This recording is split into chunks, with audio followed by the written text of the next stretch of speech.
तौर पर जो है वो डिवाइड किया था।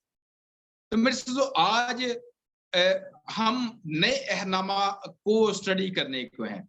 आज का मेरा हमारा ये जो टीचिंग सेशन है, इसमें हमने नए अहनामा की तारीख को देखना है, नए अहनामा के स्ट्रक्चर को देखना है, ताकि आज जब हम नए अहनामा से इसके साथ साथ हमने नए अहनामा तक पहुंचने के दौरान जो है, मैंने आपको कल एक दौर बताया था, एरा बताया था, और उसको मैंने बोला था साइलेंस एरा। उसको हमने कहा था कि चुप का दौर, उसको हमने कहा था कि खामोशी का दौर। आज हमने नए पुराने अहनामे से नए अहनामे तक पहुंचने के दौरान ये जो चुप का दौर है, ये जो खामोशी का दौर है, ये 400 साल दौर था। आज हमने इसमें भी देखना है कि इसमें दर हकीकत तारीख ने कैसे पलटे खाए थे। तो आज हम ये सीखने को है। इससे पहले कि हम सीखने सिखाने का सेशन शुरू करें, मैं चाहता हूं कि एक छोटी सी दुआ करें। अपनी आंखों को बंद करेंगे। हालेलुया। हमारे स्वर्गीय पिता, मसीह यीशु में हमारे बाप, हम दिल की अथाह रहे शुक्र करते हैं हर बात के लिए, इस बाबरकत लम्हा के लिए, इस सोने समा के लिए जो आपने हमें बख्शा, आपने हमें दिया कि आज फिर मिलकर आपके कलाम की वेदों को सीखें, आपके कलाम की स्टडी लें। और मैं मिन्नत करता हूं कि इस टीचिंग सेशन में, सीखने सिखाने के सारे अमल में आप हमारा हामी और नासर होइए, आप हमें सिखाइए। पाकू हम आपसे सीखना चाहते हैं क्योंकि आप हमारे अच्छे उस्ताद हैं। मैं मिन्नत करता हूं, मेरी रहनुमाई कीजिए, अपने लोगों को सुनने के कान दीजिए, समझने का रूह दीजिए, ताकि जो कुछ आज सीखा और सिखाया जाए ये हम सबों के लिए बड़ी बरकत का बायस ठहरे, मसीह के पाक नाम में, आमीन आमीन। मैं एक बड़ी ब्रीफ सी छोटी सी स्टडी आपको जो है वो नए अहनामे की साख्त बताऊंगा, इसके बाद फिर हम आगे चलेंगे। नया अहनामा जो है इसकी कुल जो है 27 या 27 किताबें हैं। नए अहनामा में कुल जो है वो 27 किताबें हैं। कल मैंने आपको बताया कि बाइबल मुकद्दस का मतलब मजमुआ है, पाक किताबों की लाइब्रेरी है। और मैंने आपसे अर्ज की थी कि इसमें कुल 66 किताबें हैं। मैंने आपको बताया कि 39 किताबें जो है ये पुराने अहनामा की हैं, और फिर 27 किताबें जो है ये नए अहनामा की हैं। आज हम नए अहनामा को जब हम देखने को है तो इसमें कुल 27 किताबें हैं। 27 किताबों का मैंने कल आपको बताया कि पुराना नियम जो है, ओल्ड टेस्टामेंट जो है, ये 2000 सालों की बात करता है। ये 2000 सालों के पीरियड पर मुहित है। लेकिन नया अहनामा जो है ये तकरीबन 100 साल की बात करता है। नया नियम जो है ये 100 ईयर्स या फिर नियर अबाउट 90 ईयर्स, 90 सालों पर ये मुहित है, 90 सालों की बात करता है। नया नियम जो है इसमें 5 तारीख की किताबें हैं। There are 5 history books. इसमें 5 जो है तारीख की किताबें हैं। इन तवारीख की किताबों को हिस्ट्री बुक्स में जो है वो चारों अनाजील शामिल है। मुकद्दस मत्ती की इंजील, मुकद्दस मरकस की इंजील, मुकद्दस लूका की इंजील, मुकद्दस यूहन्ना की इंजील, ये चारों अनाजील। और इसके साथ साथ हम देखते हैं कि इसमें जो है वो रसूलों के इमाल या एक्ट्स ऑफ अपोस्टल जो है, द बुक ऑफ एक्ट्स जो है, प्रेरकों के काम कहते हैं इसको। मेरा ख्याल है कि आपकी जुबान में इसको प्रेरितों के या प्रेरकों के काम कहेंगे। तो एक्ट्स जो है, रसूलों के अमाल जो है, ये भी तारीख की किताब है। 5 कुतुब जो है, पहली 5 किताबें नए नियम की जो है, इनको तारीख की किताबें कहा जाता है। फिर इसमें 13 जो है ये पालूस रसूल के खत हैं। 13 खत जो है, 13 खतूत जो इसमें पाए जाते हैं, ये मेरे से पालूस रसूल के खतूत हैं। और फिर इसमें जो है वो 9 जो है वो दूसरे रसूलों के खत पाए जाते हैं, जिसमें हमें नजर आता है कि बुजुर्ग यूहन्ना के 3 खत हैं, पहला खत, दूसरा खत और तीसरा खत। इसके साथ साथ हम देखते हैं कि 2 खत जो है, 2 चिट्ठियां जो है, खत जो है वो चिट्ठी है, 2 चिट्ठियां, 13 चिट्ठियां पालूस रसूल की हैं। फिर हमें नजर आता है कि 9 चिट्ठियों में से 3 चिट्ठियां जो है ये बुजुर्ग यूहन्ना ने लिखी हैं। इसके बाद हमें नजर आता है कि 2 चिट्ठियां जो है ये बुजुर्ग पतरस ने लिखी हैं, और इसके साथ साथ हमें एक चिट्ठी इब्रानियों के नाम से मिलती है, एक चिट्ठी हमें याकूब के नाम से मिलती है, एक चिट्ठी हमें यहूदा के नाम से मिलती है, और इसी तरह जो है यूहन्ना आरफ का मुकाशवा है, प्रकाशित की पोथी जो है ये भी इसमें जो है वो मौजूद है। तो इस तरह कुल मिलाकर जो है 9 + 13 और +5 जो है ये कुल मिलाकर मेरे से जो हमारे पास 27 किताबें जो है 27 बुक्स जो है ये नया नियम का हिस्सा है, नए अहदनामा का हिस्सा है। तो जब हम नए अहदनामा को पढ़ते हैं, जब हम इसको स्टडी करते हैं, तो मेरे से जो हमारे सामने आता है कि नया नियम जो है ये खुदावंद यीशु मसीह की पैदाइश से शुरू होकर बुजुर्ग मुकद्दस पालूस रसूल संत पाल तक जो है वो जाता है, और संत पाल की शहादत, संत पाल की जो है वो इसके जो है वो शहादत तक जो है ये हमें हमें हमारी रहनुमाई करता है। नया नियम जो है यीशु मसीह की पैदाइश से शुरू होकर पालूस रसूल या संत पाल की शहादत तक की तालीम देता है, वहां तक की ये बात करता है। इसमें जो है नया नियम जो है इसमें खुदा यीशु मसीह की तालीम पाई जाती है, और इसके साथ साथ रसूलों की तालीम भी इसमें मौजूद है। आज मेरे से जो मैंने आपको पहले बता चुका हूं कि आज हमने ज्यादा फोकस जो है नए नियम और पुराने नियम के दरमियान के 400 साल पर जो है हमने गौर करनी है। नया नियम और पुराना नियम जो है इसके दरमियान का गैप जो है, इसके दौरानी दरमियान का जो अरसा है, ये मैं आपको पहले बता चुका हूं कि ये 400 साल का अरसा है। मैंने आपको ये भी बताया है कि इसको साइलेंट एरा या खामोशी का दौर भी कहते हैं। तो मेरे से जो इसमें जो है वो आज हम इसकी स्टडी करने को है। फिर हमें नजर आता है कि पुराना नियम जो है, ओल्ड टेस्टामेंट जो है, पुराना अहदनामा जो है, ये मेरे से जो मलाकी नबी के सहीफे तक जाता है। मलाकी नबी का सहीफा जो है ये पुराने नियम का या ओल्ड टेस्टामेंट का आखिरी सहीफा है। इसके बाद हमें नजर आता है कि इसके बाद जो है वो खुदा यीशु मसीह की आमद होती है। लेकिन मलाकी नबी का सहीफा जो है ये लोगों को खबरदार कर रहा है।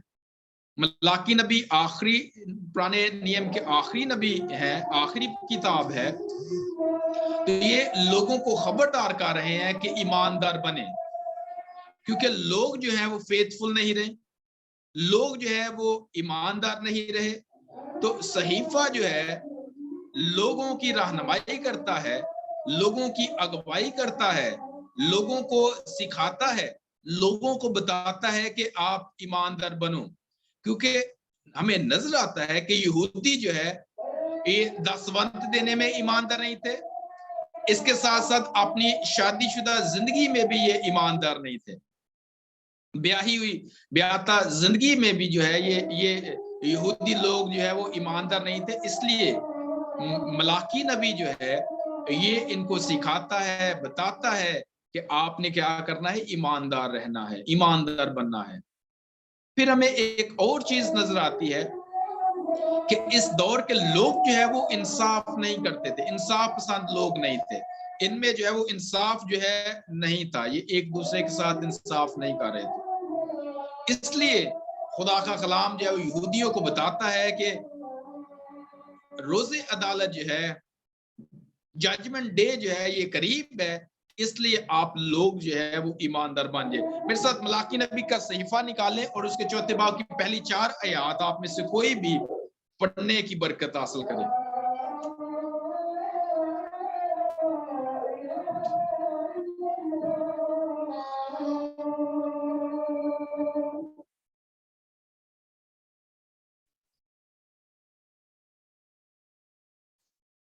जी, बाइबल मुकद्दस पुराना अहदनामा की आखिरी किताब जो है ये मलाकी नबी का सहीफा है। इसके बाब नंबर 4 हम देखेंगे, चैप्टर 4 वर्सेस जो है 1 to 4 देखेंगे। इसकी आयात जो है वो पहली 4 आयात हम पढ़ेंगे। आप में से कोई भी इस तलावत को, इस कलाम को पढ़ने की बरकत हासिल कर सकता है, सादत हासिल कर सकता है।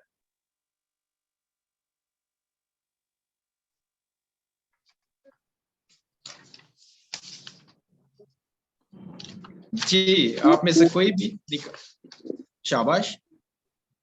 क्योंकि देखो वह धगधगाते भट्टे का सा दिन आता है जब सब अभिमानी और सब दुराचारी लोग अनाज की भट्टी बन जाएंगे और उस आने वाले दिन में वे ऐसे भस्म हो जाएंगे कि उसका पता तक न रहेगा। सेनाओं के यहोवा का यही वाणी वचन है। परंतु तुम्हारे लिए जो मेरे नाम का भय मानते हो, धर्म और सूर्य उदय होगा और उसकी किरणों के द्वारा तुम चंगे हो जाओगे और तुम निकल कर पाले हुए बछड़ों के समान कूदोगे और फांदोगे। तब तुम दुष्टों को लताड़ डालोगे, अर्थात मेरे उस ठहराए हुए दिन में वे तुम्हारे पांवों के नीचे की राख बन जाएंगे। सेनाओं के यहोवा का यही वचन है। आमीन, हालेलुया। हम सीख रहे हैं कि मलाकी नबी जो है लोगों को बावर करवा रहा है, लोगों को सिखा रहा है कि ईमानदार बन जाओ, तौबा कर लो, अपने बुरे कामों को छोड़ दो, क्योंकि वो दिन जो है वो जजमेंट का दिन, रोजे अदालत का दिन जो है वो आने वाला है।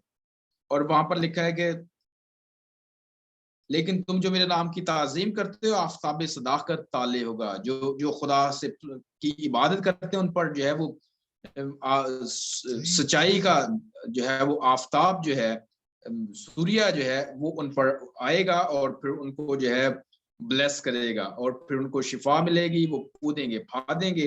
तो ये जो है ये उनके लिए है जो खुदा के साथ ईमानदार रहेंगे, वफादार रहेंगे, ये बरकत उनके लिए है। और खुदा का कलाम कहता है, मलाकी नबी उनको सिखाता है कि शरीयत पर अमल करें, और इसके साथ साथ शरीयत जो मूसा को दी गई, बुजुर्ग मूसा को दी गई, शरीयत जो हमें नजर आता है कि बनी इसराइल को दी गई, खुदा का कलाम कहता है कि तुम उसको जो है उस पर जो है वो गौर खोज करो, उसको याद रखो, उस पर अमल करो। खुदा का कलाम कहता है कि इस दिन से पहले क्या होगा, मैं एलिया, बड़े अपना शक्तिशाली नबी जो है वो एलिया को भेजूंगा, और वो जो है वो उसको मैं शक्तिशाली नबी एलिया आएगा इस दिन से पहले, और फिर मैं उसको भेजूंगा।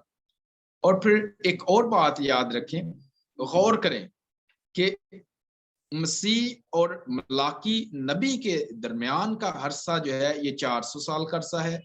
इस दौरान में खुदा ने ये बात बड़े गौर से आपने सुननी है। यीशु मसीह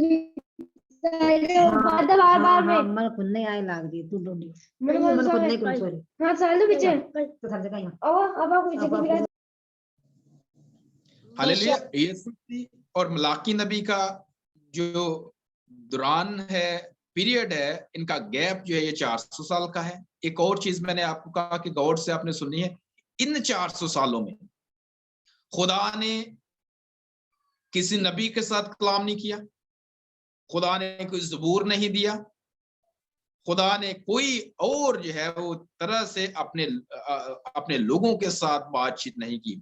जब खुदा खामोश है, खुदा जो है वो इंसान से बात नहीं कर रहा, इसलिए इस 400 साल दौर को हम खामोशी का दौर कहते हैं।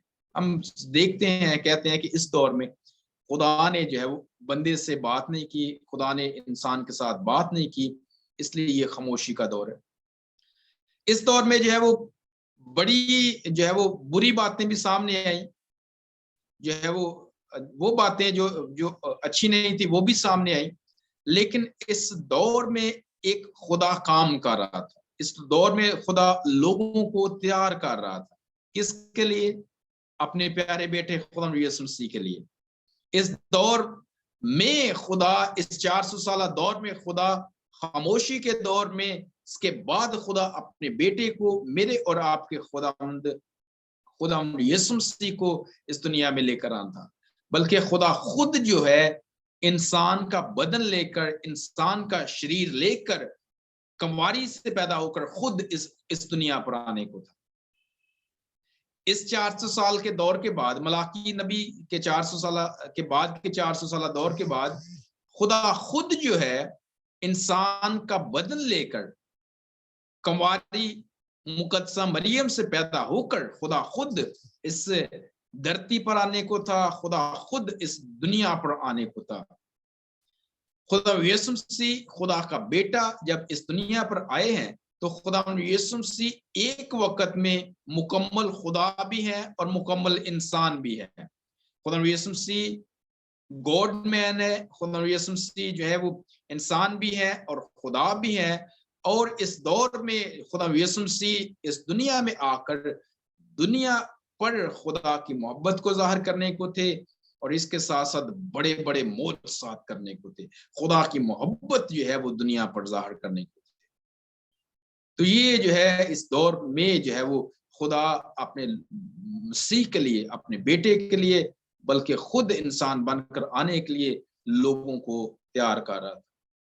खुदा यीशु मसीह दुनिया से प्यार, अपने प्यार को दिखाने को थे। खुदा यीशु मसीह दुनिया के लिए अपने आप को पेश करने को थे ताकि दुनिया के लिए मसलूब हो और मर जाए।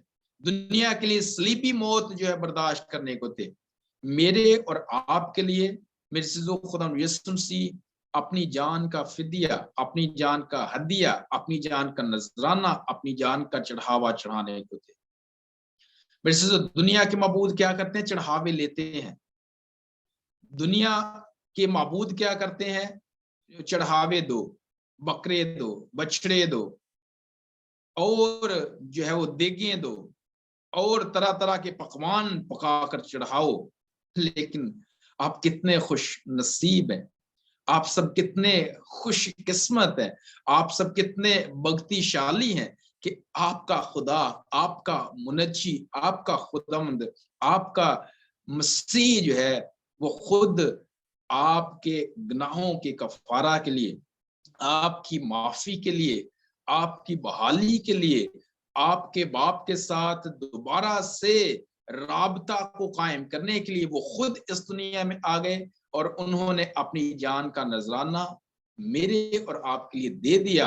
अपना पाक खून मेरे और आपके लिए बहा दिया ताकि मैं और आप जो है बच जाएं, मैं और आप जो है वो जिंदा रहें। मेरे सिजो मसीह खुदावंद ने उन सबको माफ कर दिया जिन्होंने मसीह के खिलाफ ये सारे काम किए। यीशु मसीह जब सलीब पर लटक रहे थे, मसीह खुदा जब सलीब पर थे, तो उन्होंने फरमाया कि ए बाप इनको माफ कर, क्योंकि ये नहीं जानते कि क्या करते। मेरे से दुनिया की कोई ऐसी शख्सियत नहीं है जो अपनी जान दे रही हो, इतनी उनको अजियत दी गई हो, इतना उनको मारा हो, इतना उनको कूटा हो, इतना उनके बदन में से खून जो है वो बह रहा हो, और वो फिर भी कह रहे हो ए बाप इनको माफ कर, क्योंकि ये नहीं जानते कि क्या करते हैं। मसीह खुदा इसलिए आए कि वो इनको माफ करें। हालेलुया। इसके साथ साथ मैंने आपको बताया कि हम इस 400 साल दौर को भी देखेंगे। ये क्योंकि इस दौर में 4 बड़े बड़े काम हुए हैं, चारों नहीं देख सकते, वक्त कम है, एक पे ही मैं आज बात करूंगा। फिर खुदा ने मौका दिया तो फिर मैं और चीजें आपके साथ शेयर करूंगा। मैंने आपको बताया कि इस 400 साल अरसा में कौन कौन सी चीजें जो है वो वाकई हुई, ये मैं बता देता हूँ, लेकिन गौर सिर्फ एक पर हम करेंगे। नंबर 1 जो है, इस दौर में सियासी इक़्तिदार जो है, हुकूमतें बदलती नजर आती हैं। इस दौर में 400 साल दौर मलाकी नबी से मसीह तक के दौर में हुकूमतें जो हैं, ये इक़्तिदार जो हैं, ये हमें तब्दील होते हुए, बदलते हुए, ट्रांसफर होते हुए दिखाई दिए। इस 400 साल दौर में हमें नजर आता है कि बहुत सारे सियासी ग्रुप जो है वो बन गए, बड़े सियासी ग्रुप इस 400 साल दौर में बने। फिर हमें बहुत सारे मजहबी ग्रुप इस दौर में बनते हुए नजर आए। एक और बात जो इस बड़ी अच्छी बात जो इस दौर में हुई, वो ये हुई कि लोगों में खुदा यीशु मसीह के आने की उम्मीद जो है ये बढ़क उठी, शुरू हो गई। इस 400 साल दौर में लोगों ने खुदा यीशु मसीह के आने को मांगना शुरू कर दिया। लोगों ने कहना शुरू कर दिया कि अब आ मसीह, आ जा अब। तो ये आमद, यीशु मसीह की आमद के लिए, मसीह के आने के लिए इस दौर में जो है लोग जो है वो उम्मीद, लोगों में उम्मीद पैदा हो गई और लोगों ने मांगना शुरू कर दिया कि अब मसीह खुदावंद आ जाए। मेरे से जो हुकूमत, मैंने कहा कि हुकूमतें इस दौर में जो है वो बदलती गई, तब्दील होती हुई नजर आती हैं। जब हमें नजर आता है कि रोम सुपर पावर में आ गया, तो रोम की हुकूमत तो बन गई, रोम सुपर पावर तो बन गया, लेकिन रोमी जुबान जो है ये दुनिया पर राइज ना हुई। रोमी जुबान जो है ये बोली नहीं जा रही थी। इसके बरक्स लोग यूनानी जुबान बोल रहे थे। एक और मजेदारी की बात मैं आपको बता रहा हूं, दुनिया सारी यूनानी बोल रही थी, हुकूमत रोम की थी, लेकिन मेरे और आपके खुदावंद, मेरे और आपके मुनज्जी, मेरे और आपके सेवियर, निजात देंदा खुदावंद यीशु मसीह नासरी जो है वो अरामी जुबान बोल रहे थे। अरामी जुबान जो है मेरे जो ये अब्रानी जुबान के पास पास जुबान है। जिस तरह की इब्रानी जुबान है, इसी तरह की हमें नजर आता है कि अरामी जुबान है। मैंने आपको बताया कि दुनिया यूनानी बोल रही थी, हुकूमत जो है ये रोम की थी, लेकिन खुदा यीशु मसीह अरामी जुबान बोल रहे थे। लेकिन ये सब कुछ हुआ कैसे? रोम की हुकूमत तक पहुंचते हुए और पीछे क्या क्या काम हुए, ये भी हम सीख लेते हैं। तो मेरे से सबसे पहले हमें नजर आता है कि जब हमें नजर आता है कि फारस जो है, फारस ने बाबुल को शिकस्त दी। फारस, मैंने आपको कल बताया कि 1935 ईस्वी में फारस का नाम तब्दील करके ईरान रख दिया गया। आजकल जिस मुल्क का नाम ईरान है, वो बाइबल मुकद्दस में वो जगह का नाम फारस है। मैंने आपको बताया कि फारस ने, ईरान ने इराक को, बाबल जो है, अगर हम बाबल का जिक्र कर रहे हैं तो बाइबल मुकद्दस में जो बाबल लिखा है आजकल के दौर में जो है ये इराक है। इराक का मुल्क जो है बाइबल मुकद्दस में इसको बाबल कहा गया है। ईरान के मुल्क को बाइबल मुकद्दस ने फारस लिखा है, क्योंकि ये उस वक्त के नाम थे। इससे पहले बाबल ने, फारस से पहले क्या किया? बाबल ने, इराक ने, मौजूदा इराक जो है, फारस ने पूरी दुनिया को फतह कर लिया। सुपर पावर जो है, ईरान से पहले इराक जो है वो दुनिया की सुपर पावर रहा। बाबल जो है वो सुपर पावर बन गया और इसने इसराइल को गुलाम बना लिया। इसराइल को गुलाम बनाकर जो है ये ले गया, बांदी बनाकर ये ले गया। ये ऐसे नहीं हुआ, ये कलाम मुकद्दस में लिखा है। जब हम यसाया नबी का सहीफा पढ़ते हैं और जब हम यिर्मयाह नबी का सहीफा पढ़ते हैं, तो मेरे से जो हमें नजर आता है कि पेशन गोई की गई, नबूवत की गई, और इस नबूवत के तहत कहा गया कि इसराइल जो है ये गुलामी में जाएगा। लेकिन ये नबूवत जो है, ये बाबल जब सुपर पावर बना तो ये नबूवत पूरी हुई।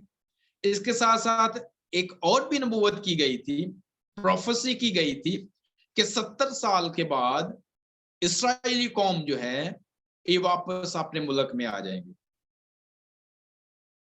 नबूवत पहले की गई कि यिर्मयाह नबी और यसाया नबी ने कहा कि कौम गुलामी में जाएगी। फिर ये भी नबूवत की कि 70 वरों के बाद, 70 ईयर्स के बाद, 70 ईयर्स के बाद, 70 सालों के बाद जो है ये वापस जो है वो अपने मुल्क में वापस आ जाएंगे। ये मेरे से ये नबूवत उस वक्त पूरी हुई जब फारस जो है, फारस ने बाबुल को शिकस्त दे दी। बाबुल ने पूरी दुनिया को शिकस्त दी और इसराइल को गुलाम बना लिया।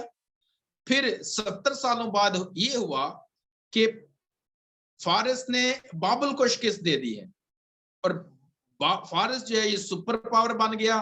और फारस का एक बादशाह था, उसका नाम था, अंग्रेजी जुबान में उसको बोलते हैं साइरस बादशाह, उर्दू जुबान में इसको बोलते हैं अक्सवेरियस बादशाह। जब साइरस बादशाह बना, जब अक्सवेरियस बादशाह बना, तो उसको जो है उसने एक रोया देखी, खुदा का कलाम उसके साथ जो है वो हम कलाम हुआ, खुदा ने उसके साथ कलाम किया और उसने रोया ये देखी और उसने रोया में देखा कि खुदा के लोगों को, बनी इसराइल को वापस अपने मुल्क में जाना चाहिए और वहां पर जाकर उन्हें इबादत खाना जो है बनाना चाहिए, वहां पर उन्हें जो है वो मंदिर बनाना चाहिए, वहां पर उन्हें जो है वो खुदा का घर बनाना चाहिए। तो साइरस ने, अक्सवेरियस ने, जब ये फारस के बादशाह ने जब ये रोया देखी है, तो फिर उसने जो है वो बनी इसराइल के लोगों को उसने जो है वो इजाजतनामा लिख कर दिया है, खत लिख, चिट्ठी लिख कर दिया है कि आपको इजाजत है, जाकर अपने मुल्क में जाओ और इबादत खाना बनाओ। इसके साथ साथ उन्हें बड़ा रुपया पैसा दिया ताकि जाकर जो है वो इस पर काम शुरू कर सके। एक और बड़ी अजीब बात सामने आई। 350 कबल मसीह में, यीशु मसीह के इस दुनिया में आने से 350 साल पहले सिकंदर आजम जो है उसने फारस को शिकस्त दे दी। ईरान, आजकल का ईरान जो है, मैंने आपको बताया कि यूनान का दौर आ गया और फिर यूनान ने क्या किया, यूनान के बादशाह सिकंदर आजम ने, अलेक्जेंडर द ग्रेट ने क्या किया, उसने फारस को शिकस्त दे दी और यूनान जो है ये सुपर पावर बन गया। यूनान की सकाफत जो है, मेरे से तो ये बड़ी ताकतवर सकाफत थी। लोग जो है, और ये बड़ी जो है लोग, ये बड़ी दिलकश जो है सकाफत थी। लोग इस सकाफत ने, इस कल्चर ने, इसके कस्टम्स ने जो है पूरी दुनिया पर जो है वो बड़ी जल्दी अपनी छाप बिठा दी। जिस तरह आज हम देखते हैं कि इंडिया का कल्चर जो है ये पूरी दुनिया में जो है वो, पूरी दुनिया इसको बड़ी तेजी से जो है अडॉप्ट करने की कोशिश करती है। इंडिया के जो पहनावे या इंडिया की बातें जो है ये पूरी दुनिया में जो है वो काफी ज्यादा पसंद की जाती हैं। इसी तरह जब हम देखते हैं कि यूनान जो है, इसकी सकाफत, इसका पहनना, इसका बोलना जो है ये पूरी दुनिया पर जो है वो बड़ी जल्दी से छा गया। यूनान की सकाफत जो है वो दुनिया ने बड़ी तेजी से जो है वो इसको कबूल कर लिया, इसको अपना लिया। ये मसीह से आने से 350 साल पहले की बात है। फिर जब खुदा यीशु मसीह के इस दुनिया में आने के 200 साल पहले, 200 साल पहले, 200 कबल अज मसीह में क्या हुआ, रोम ने आकर यूनान को शिकस्त दे दी। रोम पावर में आ गया, रोम ने यूनान को शिकस्त दे दी, रोम ने यूनान पर फतह पा ली, विक्ट्री हासिल कर ली, विजेता हो गया। और फिर रोम ने क्या किया, रोम पूरी दुनिया पर जो है वो सुपर पावर बन गया। जब रोम सुपर पावर बन गया है तो इसने क्या किया, इसने दुनिया में बड़ी तरक्की लेकर आया। रोम ने बड़ी बड़ी सड़कें बना दी, शहरों में सड़कें बना दी, मुल्कों को सड़कों के साथ मिला दिया और एक दूसरे शहर का, एक दूसरे मुल्क का जो है वो राबता जो है रोम ने जो है वो कायम कर दिया, रोम की हुकूमत ने कायम कर दिया।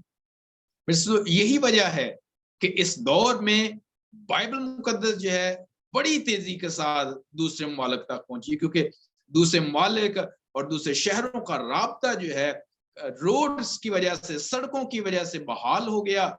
और इस राब्ते की वजह से बड़ी जल्दी से क्या हुआ, बाइबल मुकद्दस, अंजील मुकद्दस जो है ये दुनिया के कोने कोने तक पहुंच गई। रोम की चंद एक अच्छी बातें भी थी, जैसे रोम के लोग जो है ये इंसाफ पसंद लोग थे। रोम के लोग चाहते थे कि इंसाफ बहाल रहे। हमें नजर आता है कि इंसान, रोमी लोग जो है, रोम की हुकूमत में बंदे को, इंसान को उस वक्त तक सजा नहीं दी जा सकती थी जब तक उसे अपनी सफाई पेश करने का मौका नहीं दिया जाता।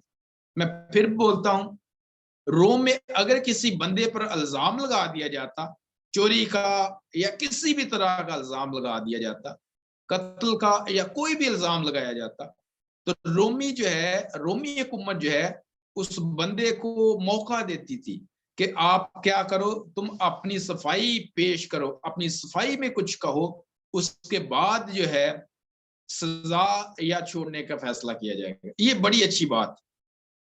लेकिन एक बात गौर तलब है कि पालूस रसूल को जब पकड़ लिया गया, पालूस रसूल पर जब तशद्दुद किया गया, पालूस रसूल को जब मारा गया, तो उन्हें अभी तक जो है अपनी सफाई पेश करने का मौका नहीं मिला था, जो कानून के हिसाब से गलत बात थी। इसलिए जब पालूस रसूल ने बताया कि मैं रोमी हूं, मैं बाय बर्थ रोमी हूं, तो फौज में और फिर हुक्मरानों में जो है वो बड़ी जो है वो बातें सामने आई, बड़ी वो डर गए कि एक रोमी बंदे को हमने जो है वो बगैर किसी वजह से मारा है, इसको पकड़ा है। लेकिन एक और बात हमें नजर आती है कि रोम ने जब पालूस रसूल को पकड़ लिया, तो इससे पालूस रसूल की जान को उन्होंने महफूज रखा, लोगों से उनको बचाया, ताकि वो अपनी सफाई में कुछ कह सकें। और आप जानते हैं कि पालूस रसूल को अपनी सफाई पेश करने के लिए मौका दिया गया। इस मौका को पाते हुए पालूस रसूल ने कहा, जी मुझे जो है वो कैसर के सामने रोम जो है वो भेजा जाए, ताकि मैं वहां जाकर जो है अपनी सफाई पेश करूं। तो मेरे से ये चंद एक अच्छी बातें थी जो हमें नजर आता है कि ये रोम की हुकूमत में मौजूद थी। अलबत्ता रोम की फौज बड़ी स्ट्रॉन्ग थी, बड़ी पावरफुल फौज थी, स्ट्रॉन्ग थी रोम की। और रोम जो है ये शहरों में, गलियों में फौज गश्त किया करती, ताकि इंसाफ, ताकि पीस जो है, ये अमन जो है ये शहरों में कायम रहे। लेकिन एक और बात मैं आपके सामने रखता चलूं कि जब प्रकाशित की पोथी जो है, मुकाशफा की किताब या बुक ऑफ रेवलेशन जब लिखी जा रही थी, जब लिखी गई, तो उस वक्त जो है रोम जो है मसीहियों पर बड़ा जुल्म कर रहा था। उस वक्त रोम जो है मसीहियों को मार रहे थे, रोमी जो है मसीहियों को जो है वो तरह तरह की अज़ियतें दे रहे थे, रोमी जो है मसीहियों को कैद खानों में डाल रहे थे। और उस वक्त जो है जब हमें नजर आता है कि मुकद्दस यूहन्ना को, बुजुर्ग यूहन्ना को भी कैद कर लिया गया और उन्हें एक जजीरे में रखा गया, पतमस के जजीरा जो है उसमें रखा गया। और वहां पर जो है वो प्रकाशित की पोथी जो है, रेवोल्यूशन जो है, मुकाशवा की किताब जो है, ये उस वक्त जो है खुदा के बंदे यूहन्ना आरफ पर जो है ये नाजिल हुई, और ये प्रकाशित की पोथी उस वक्त लिखी गई। मेरे तो जब ये नया अहनामा लिखा जा रहा था, हुकूमत रोम की थी, लेकिन मैंने आपको बताया कि जुबान जो है ये यूनान की बोली जा रही थी, यूनान का सकाफत था, यूनान की बोली थी, ये बोली जा रही थी। तो उस वक्त जो है इस बात को मद्देनजर रखते हुए नया अहदनामा जो है ये यूनानी जुबान में लिखा गया। यूनान की जुबान, यूनानी जुबान जो है ये पूरी दुनिया में बोली जा रही थी, यूनानी जुबान जो है ये पूरी दुनिया में पढ़ी जा रही थी, यूनानी जुबान जो है ये पूरी दुनिया के लोग समझ रहे थे। यही वजह थी कि नया नियम जो है, न्यू टेस्टामेंट जो है ये यूनानी जुबान में लिखा जाए, ताकि बहुत सारे लोग इसको पढ़ सके, बहुत सारे लोग इसको सीख सकें और बहुत सारे लोग इससे फायदा हासिल कर सकें। ये बिल्कुल इसी तरह बात है जब आज पूरी दुनिया में अंग्रेजी जुबान जो है ये बोली, पढ़ी और सीखी जाती है। पाकिस्तान के लोग जो है ये भी उर्दू के साथ साथ, पंजाबी के साथ साथ या और बहुत सारी जुबानों के साथ साथ जो है हमें नजर आता है कि अंग्रेजी जुबान लोग सीखते हैं, पढ़ते हैं, बोलते हैं। इसी तरह इंडिया में, भारत में भी लोग हिंदी के साथ साथ, पंजाबी के साथ साथ या और जितनी भी जुबानें जो है वो इंडिया में बोली जा रही है, इसके साथ साथ जो है वो अंग्रेजी जुबान को भी सीखते और बोलते हैं। दुनिया के किसी भी आप खित्ते में, किसी भी आप मुल्क में चले जाएं, अगर आप अंग्रेजी जुबान पढ़ सकते हैं, लिख सकते हैं, बोल सकते हैं, तो आप अपनी बात को आसानी के साथ दूसरे बंदे को सिखा सकते हैं, समझा सकते हैं, बता सकते हैं। यही बात है कि जब नया नियम लिखा गया तो उस वक्त यूनानी जुबान राइज थी, यूनानी जुबान का दौर था, इसलिए नया अहदनामा जो है ये यूनानी जुबान में लिखा गया। पालूस रसूल जो है ये यूनानी जुबान बोलते थे। खुदा यीशु मसीह, मैंने आपको बताया कि अरामी जुबान बोलते थे। पालूस रसूल जो है ये यूनानी जुबान बोल रहे थे, और जब पालूस रसूल यूनानी जुबान बोल रहे थे, इसीलिए नया अहदनामा जो है ये यूनानी जुबान में लिखा गया, ताकि बहुत सारे लोगों तक खुदा का कलाम जो है बआसानी पहुंच जाए, बआसानी इसको समझा जा सके, बआसानी इसको पढ़ा जा सके। तो इस तरह से खुदा ने यूनानी जुबान को और यूनानी लोगों को अंजील की मुनादी के लिए, खुदा के कलाम को दुनिया के कोने कोने तक पहुंचाने के लिए खुदा ने यूनानी जुबान को जो है वो इस्तेमाल किया, और इस जुबान के जरिए अपनी बात को जो है, अपने कलाम को जो है खुदा ने दुनिया के कोने कोने तक पहुंचाया। एक बात मैं पहले आपको बताई कि ये कलाम खुदा का कलाम है, ये बातें खुदा की हैं, ये किताब खुदा की है, लेकिन ये लिखी इंसान की जुबान में गई, ये यूनानी जुबान में लिखा गया, ये इब्रानी जुबान में लिखा गया, ताकि दुनिया जो है इसको समझ सके, दुनिया इसको पढ़ सके, दुनिया इसके निजात के भेद को ले ले, दुनिया इसके निजात के जो है वो अमल को, प्रोसेस को समझ ले, और इस पर अमल करते हुए, इस पर ईमान रखते हुए और इसको अपने सीने से लगाकर इसके साथ अपनी जिंदगी बसर करके दुनिया का हर शख्स जो है, दुनिया का हर बंदा जो है वो बच जाए, निजात पा जाए। और निजात जो है वो सिर्फ खुदा यीशु मसीह के नाम में है। खुदा ने दुनिया से मोहब्बत की और अपने इस बेटे, अपने प्यारे बेटे खुदावंद यीशु मसीह नासरी को इस दुनिया में भेजा, ताकि जो कोई उस पर ईमान लाए हलाक ना हो, बल्कि हमेशा की जिंदगी पाए। और मेरे से जो, अगर आप हमेशा की जिंदगी पाना चाहते हैं तो आपको एक ही नाम बख्शा गया है, और वो यीशु नाम है। एक ही नाम है और वो यीशु नाम है। जब मैंने ये आपके सामने यूहन्ना की इंजील उसके 3 बाब की 16 आयत पढ़ी है कि खुदा ने दुनिया से ऐसा प्यार किया, ऐसी मोहब्बत की, ऐसा प्रेम किया कि अपने प्यारे पुत्र को दे दिया, ताकि जो कोई उस पर ईमान लाए हलाक ना हो, बल्कि हमेशा की जिंदगी पाए। जब हम प्रेरकों के काम देखते हैं, जब हम एक्ट्स देखते हैं, तो उसके 4 बाब की 12वीं आयत में लिखा है कि आसमान के तले, जमीन के ऊपर आदमियों को कोई दूसरा नाम नहीं बख्शा गया जिसके वसीला से हम निजात पा सके। इंसान अगर निजात पाना चाहता है, इंसान अगर जिंदगी पाना चाहता है, इंसान अगर बरकत पाना चाहता है, तो उसके लिए आसमान से एक ही नाम बख्शा गया है, और वो यीशु नाम है। जिस नाम में आपकी निजात है, जिस नाम में आपकी बहाली है, जिस नाम में आपकी जिंदगी है, और जिस नाम में आपकी फतहमंदी है, वो एक ही नाम है, और मेरे से वो यीशु नाम है। हालेलुया। और फिर हमें नजर आता है, जब हम फिलिपियों की चिट्ठी पढ़ते हैं, उसके 2 बाब को पढ़ते हैं, तो वहां पर लिखा है इसी वास्ते खुदा ने उससे बहुत सर बुलंद किया और उसे वो नाम बख्शा जो सब नामों से आला है। फिलिपियों का खत उसके दूसरे बाब की मैंने 9वीं आयत पढ़ी है और 10वीं आयत में लिखा है, ताकि यीशु के नाम पर हर एक घुटना जो है झुके, खा वो आसमानियों का हो, खा वो जमीनियों का हो, खा उनका जो जमीन के नीचे हैं। यीशु के नाम पर हर घुटना झुकेगा। यीशु के नाम में निजात और कुदरत है। और फिर हमें नजर आता है कि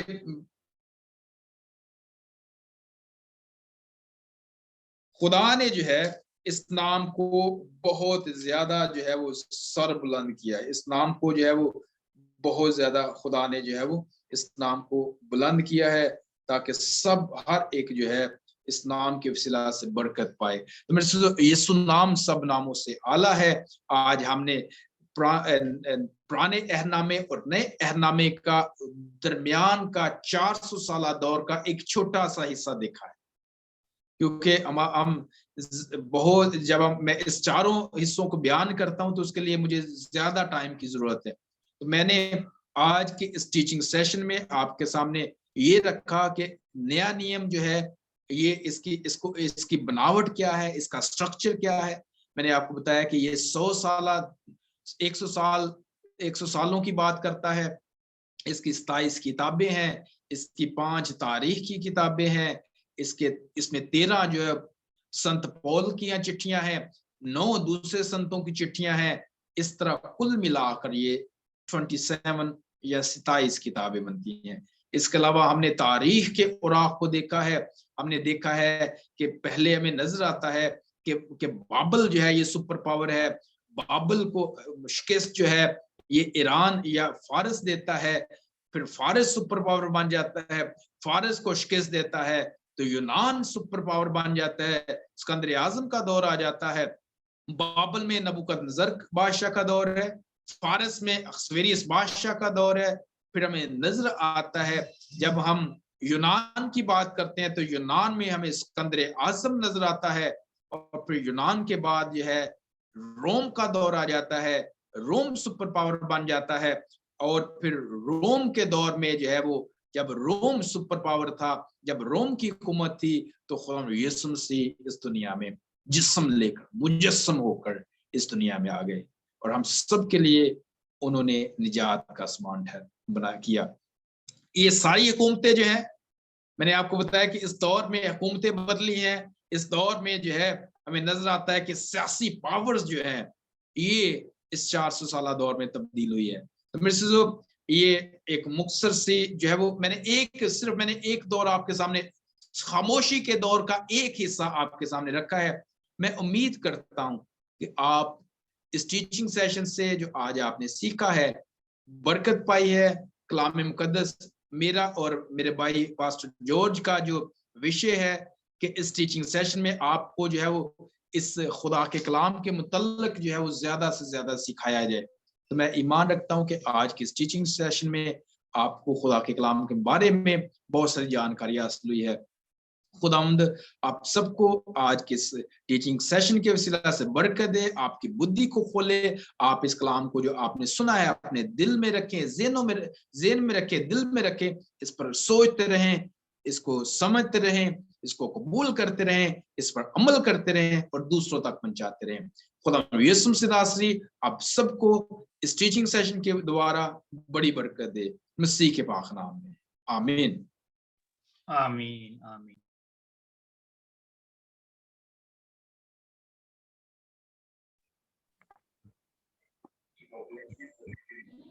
थैंक यू पास्टर जी, धन्यवाद हो आपका।